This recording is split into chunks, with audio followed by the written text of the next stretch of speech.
Hi, I'm JJ Gonson from Cuisine on Locale. We're at the farmers market today and we're going to look at the fruit that's coming in now that we're into the real meat of summer. When you're choosing your fruit, what you're looking for is you want a nice firm fruit.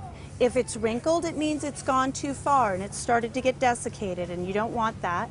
You're looking for a variation of color. Apricots can be quite pink. They almost look like nectarines or plums, but of course they should also be orange, or they're probably not apricots. Choose a nice full box. You want to get your money's worth. If you're going to be peeling them, then I wouldn't worry too much about things like this, but if you're going to be putting them out in a fruit bowl, feel free to be picky about how they look cosmetically.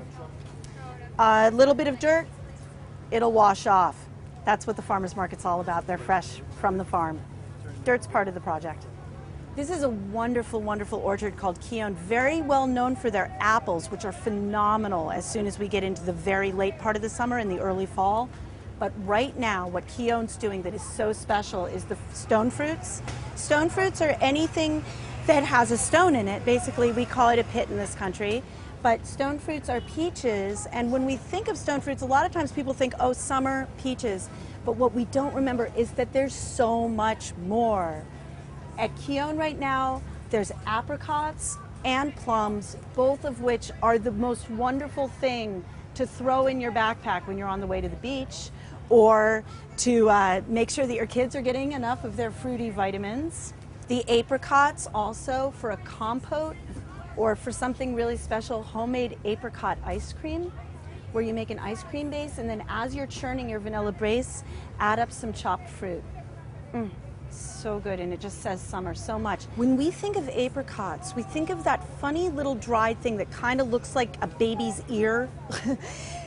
This is what an apricot should be, and there's so many places in the world where this is what an apricot is, and we're just so lucky that for this moment, and they're really only around for a moment in New England, for this moment we can get these gorgeous apricots fresh, and they're perfect. So much better for you than the dried ones. So many more vitamins and so much more fun to eat. So now that we're into the middle of July, the blueberries are going crazy and they're all over. This is the time of year to buy several quarts of blueberries, lay them out on a baking sheet, put them in the freezer and let them freeze on the baking sheet. Then scoop them off into a Ziploc bag, make sure you get all the air out of it, put it in the freezer, and in December, serve some blueberry pancakes and everybody will be so happy. The blueberries and the raspberries right now are really coming into their own. When you choose a box of raspberries, what you're looking for is you don't want too many that look like that. See how pale that is? That's not going to be a very sweet fruit. And this one, which is quite dark, is actually almost gone past. Raspberries are very, very delicate. You really don't want to wash them until you're about to eat them. Honestly, I don't even wash mine when I eat them at all, because they really can't handle it. The water really does a job on them.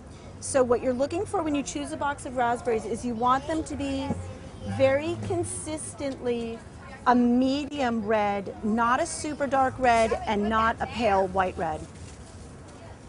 Yeah, that's a perfect raspberry.